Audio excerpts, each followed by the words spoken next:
প্রিয় শিক্ষার্থী বন্ধুরা, আমি মোহাম্মদ সাকিব হোসাইন। তো তোমাদের এই 4 নম্বর অধ্যায়ে আমরা ক্লাস আমাদের 4 নম্বর অধ্যায়টা প্রায় শেষের দিকে আমরা চলে আসছি। তো আমরা লাস্ট ক্লাসে দেখেছিলাম হচ্ছে লিস্ট নিয়ে, লিস্টের কি কি অর্ডার লিস্ট এবং আনঅর্ডার লিস্ট নিয়ে। তো আমরা আজকে কি কি শিখবো? টেবিল আইটেম শিখবো। তো টেবিলে কি কি ট্যাগ শিখবো? টেবিল, ক্যাপশন, টিআর, টিএইচ এবং টিডি, এই ট্যাগগুলো আমরা আজকে দেখবো। তো এই টেবিলের মাধ্যমে আমরা আর কি এটা লেকচার পর হয়তো আরেকটা লেকচার লাগবে, তারপর আমাদের 4 নম্বর অধ্যায় শেষ হয়ে যাবে। আমাদের টেবিলে আরো কিছু ট্যাগ আছে, ওগুলো আমরা শিখবো না, আমরা জাস্ট এই কয়েকটা ট্যাগ শিখবো। তাহলে আমরা সবগুলো কোথায় লিখবো? এইচটিএমএল শুরু করবো, হেড এইচটিএমএল শুরু করে তারপর হেড লিখবো, হেডের ভিতরে টাইটেল লিখবো, হেড শেষ করব, তারপরে বডি। তো আমি শুধু বডির ভিতরের লেখাটাই লিখতেছি। তাহলে এটা হচ্ছে মনে করো আমাদের একটা উদ্দীপক বা কোয়েশ্চেন। এই কোয়েশ্চেনটাকে দেখে আমরা সলভ করব। সাপোজ তাহলে শুধু আমি বডি বডি শুরু করলাম। তো তোমরা উপরে যে জিনিসটা মাঝখানে দেখতেছো, উপরের মাঝখানের এই জিনিসটাকে বলা হয় ক্যাপশন। সরি, এই পুরোটাকে আমাদের কি করতে হবে? টেবিল ট্যাগের মধ্যে রেখে করতে হবে। এখানে টেবিল শুরু, পুরোটা করার পরে টেবিল শেষ। তাহলে আমাকে শুরুতে কি করতে হবে? টেবিল শুরু করতে হবে। তো আমাকে কি করতে হবে? যে টেবিলের একটা এট্রিবিউট আছে, সেটা হচ্ছে বর্ডার। বর্ডার এট্রিবিউটটা ইউজ করতে হবে। টেবিল এট্রিবিউট আমি বর্ডার 1 ইউজ করলাম, তাহলে কি বলছি? আমাদের এই পুরোটাকে টেবিলের ভিতরে রেখে করতে হবে। তার মানে আমি টেবিলটা একটা শুরু করলাম, টেবিলের মধ্যে একটা অ্যাট্রিবিউট ইউজ করলাম বর্ডার 1। এই বর্ডার 1 এর কাজ কি? বর্ডার 1 এর কাজ হচ্ছে যে আমি বর্ডার 1 যদি না লিখি, তো সেই এই যে চারদিকে যে বর্ডারগুলো আছে, বর্ডারগুলো আনবে না। তবে লেখাগুলা যে জায়গায় যেভাবে আছে ঠিক ওইভাবে আনবে, কিন্তু সে চারদিকে এই বর্ডারগুলো আনবে না। এটা হচ্ছে বর্ডার 1 এর কাজ। তো বর্ডার 1 মানে হচ্ছে আমার এই বর্ডারগুলা 1 পিক্সেলের হবে। তোমরা যদি বর্ডার 100 দাও, দেখবে বর্ডারটা অনেক মোটা হয়ে যাবে। ঠিক আছে, এটা হচ্ছে আমাদের বর্ডার 1 এর কাজ। তাহলে এবার টেবিলের ভিতরে আমরা এগুলোর জন্য কোড করব। তো সবার উপর আমরা কি দেখতেছি? Product price. এই উপরে যদি আমরা মাঝখানে যে লেখাটা দেখবো, এই লেখাটাকে বলা হয় ক্যাপশন। তাহলে কি বলছে? উপরে যদি এইভাবে কোন একটা লেখা থাকে, এই লেখাটাকে আমরা কি দেখবো? ক্যাপশন শুরু। তো এখানে ক্যাপশনে কি আছে? প্রোডাক্ট প্রাইস,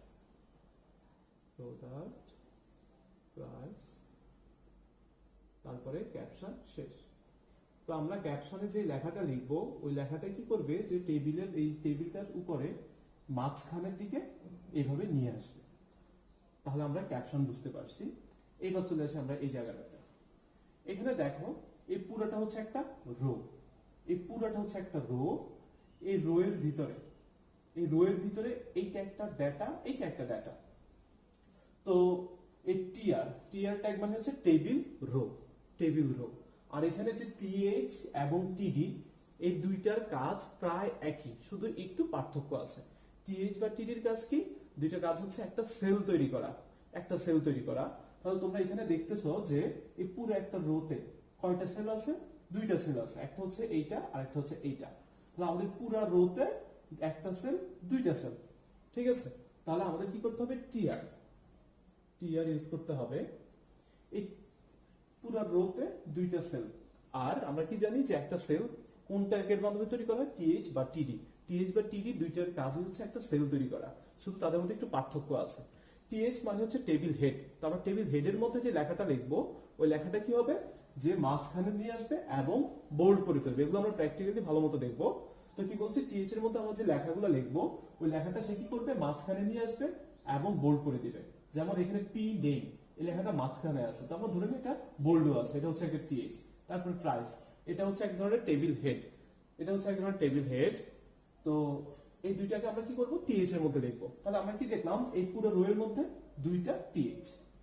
প্রথম টিএইচ, তাহলে টিএইচ এ দেখতে কি হবে? লেখাটা মাঝখানে আসবে এবং বোল্ড হয়ে যাবে। পি নেম, তারপর আমাদের এই টিএইচটা শেষ। আর তারপরের টিএইচটা কি? প্রাইস। এই টিএইচটা শেষ। তারপরে কি? আমাদের এই রোটা শেষ, টেবিল রো শেষ। আচ্ছা, তাহলে আমাদের এই প্রথম রো এর কাজ শেষ। এবার চলে আসি আমাদের সেকেন্ড রোতে। এই রোতে দেখো এগুলো বাম পাশে আছে এবং ধরে নিই লেখাগুলো নরমালি আছে। তাহলে এগুলো কি? এগুলো হচ্ছে টিডি।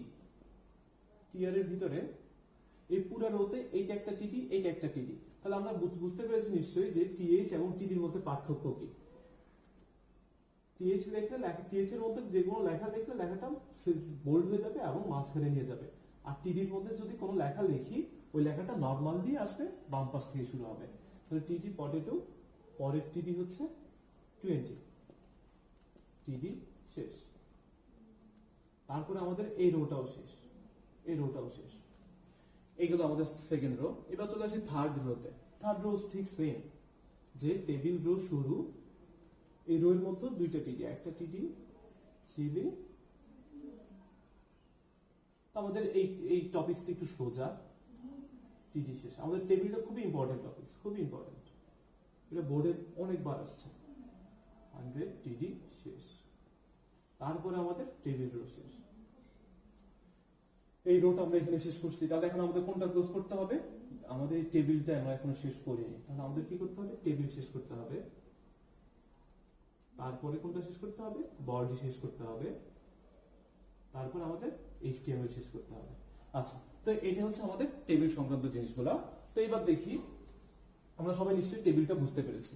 তো আমাদের টেবিলে তো এখানে দেখছি যে এই পুরো রোতে দুইটা সেল, এখানে দুইটা সেল না থাকে তিনটা সেলও থাকতে পারে। তাহলে আমাদের টিএইচ সংখ্যা আরেকটা বাড়বে, টিডি সংখ্যা আরেকটা বাড়বে। ঠিক আছে, ওকে। এবার দেখি আমরা এখন কি দেখবো, যে আমাদের টেবিলটাকে কি কি অ্যাট্রিবিউট আছে। টেবিলটাকে কি কি অ্যাট্রিবিউট আছে?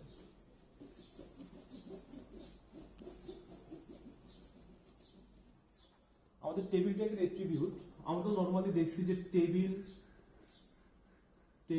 বর্ডার 1 আমরা দেখেছি। টেবিল বর্ডার 1 বা টেবিল বর্ডার অ্যাট্রিবিউট আমরা দেখেছি, যে বর্ডারের মধ্যে যে যদি আমরা সাপোজ 1 দিকে সেই করবে, চারদিকে বর্ডারটা নিয়ে আসবে। তাছাড়াও আছে হচ্ছে ওয়াইড, তারপরে হাইট, এগুলো আমি এখনই বুঝিয়ে দিচ্ছি। হাইট, তারপর আছে হচ্ছে অ্যালাইন অ্যাট্রিবিউট, অ্যালাইন,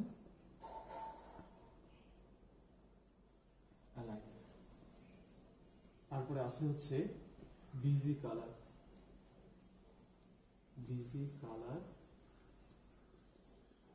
তারপর আছে হচ্ছে সেল স্পেস,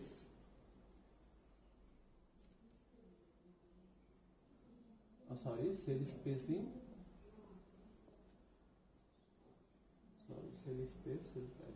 সেল স্পেসিং, আর হচ্ছে সেল প্যাডিং।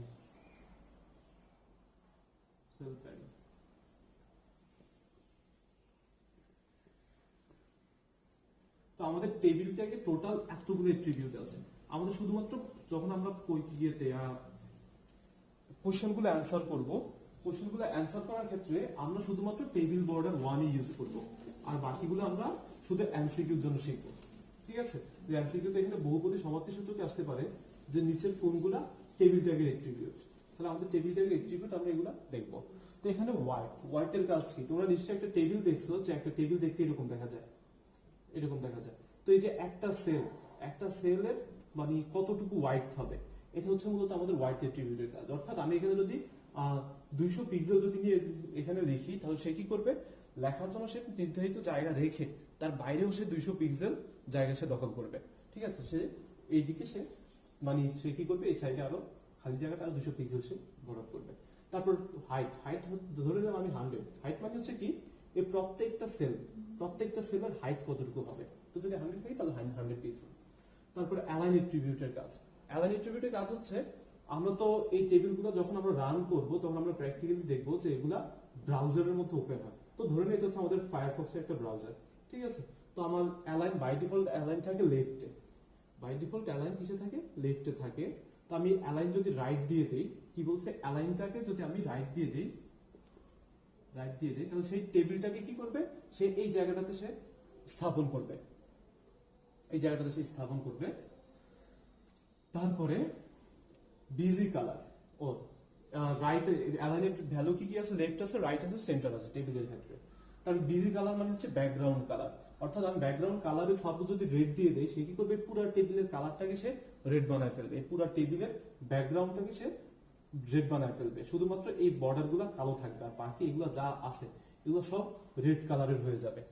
তারপর হচ্ছে সেল স্পেসিং জিনিসটা কি? আমরা যখন প্র্যাকটিক্যালি করব তখন দেখবা যে সেল স্পেসিং হচ্ছে আমাদের টেবিলগুলো নরমালি এইভাবে থাকে, এইভাবে আর কি সেলগুলো থাকে। তো এই সেল স্পেসিং জিনিসটা হচ্ছে প্রত্যেকটা সেলের মধ্যবর্তী যে দূরত্বগুলা, প্রত্যেকটা সেলের মধ্যবর্তী যে দূরত্বগুলা, অর্থাৎ আমি এখানে সেল স্পেসিং সাপোজ যদি 10 পিক্সেল দিই, তাহলে সে কি করবে, এই সেল থেকে এই সেলের ডিসটেন্স 10 পিক্সেল, এটা থেকে এটা ডিসটেন্স 10 পিক্সেল, এটা থেকে এটা ডিসটেন্স 10 পিক্সেল, এভাবে সে ডিসটেন্স গুলো সে ঠিক করবে বা সেল স্পেস গুলো সে ঠিক করবে। এবার চলে আসি সেল প্যাডিং। সেল প্যাডিং জিনিসটা কি? সাপোজ আমি সেল প্যাডিং এ লিখলাম হচ্ছে 50। সেল প্যাডিং হচ্ছে কি, এই যে আমাদের প্রত্যেকটা যে সেল, এই প্রত্যেকটা সেল, সাপোজ এই সেলটা আমি এখানে লিখলাম, আমি সেল প্যাডিং যদি 50 পিক্সেল লিখি, 50 পিক্সেল লিখে সে কি করবে, যে সে চারদিক থেকে 50 পিক্সেল সে রেখে সে তার মাঝখানে সে লেখাগুলো দেবে। সাপোজ 10 লিখলাম এখানে 10, তাহলে কি বলছে যে সে চারদিক থেকে এতটুকু ভিতরে সে লেখাগুলোকে লিখবে। এটা হচ্ছে আমাদের সেল প্যাডিং এর কাজ। সেল প্যাডিং মানে হচ্ছে একটা সেলের কতটুকু ভিতরে সে লেখাটা স্টার্ট করবে, আর সেল স্পেসিং মানে হচ্ছে দুইটা সেলের মাঝখানে মধ্যবর্তী যে গ্যাপগুলা, এগুলো হচ্ছে আমাদের টেবিল ট্যাগের এট্রিবিউট। তাহলে আমরা যখন কোড লিখবো বা যখন আমরা বোর্ডের কোশ্চেন গুলো যখন সলভ করবো, আমাদের শুধু বর্ডার 1টা আমরা ব্যবহার করবো, আর বাকিগুলো আমরা এমসিকিউর জন্য শিখবো। তাহলে আমাদের এইভাবে তারপর টেবিল ট্যাগ শেষ। সবাই আমরা টেবিল ট্যাগের এট্রিবিউট গুলো বুঝতে পেরেছি। আচ্ছা, তাহলে আমরা এগুলা প্র্যাকটিক্যালি দেখবো, আরো ভালো মতো দেখবো। ওকে, তো আমরা এই দেখলাম হচ্ছে টেবিল ট্যাগের এখানে ফার্স্টে ক্যাপশন। ক্যাপশনের কাজ আমি কি বলেছিলাম? ক্যাপশনের কাজ বলছিলাম হচ্ছে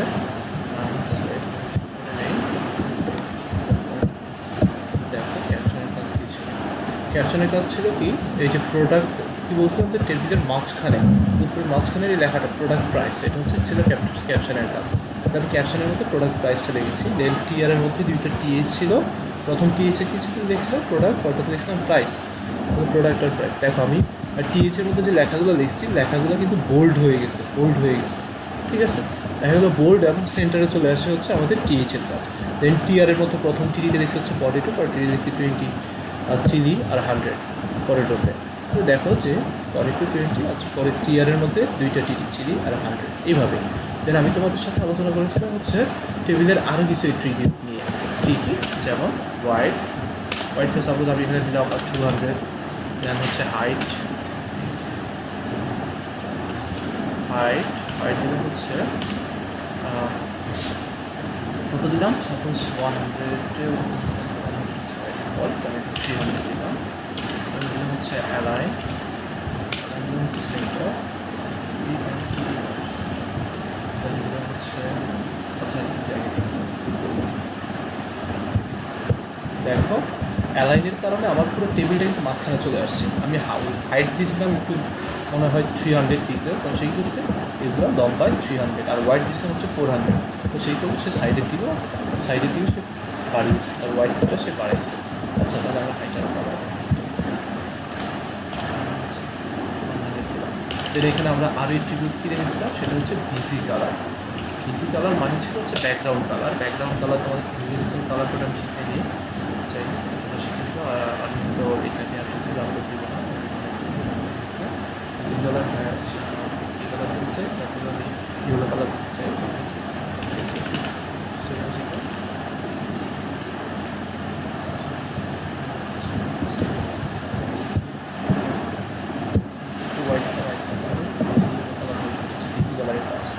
তারপর আমি তোমাদেরকে বলছিলাম হচ্ছে সেল প্যাডিং, সেল স্পেসিং এর কাজ।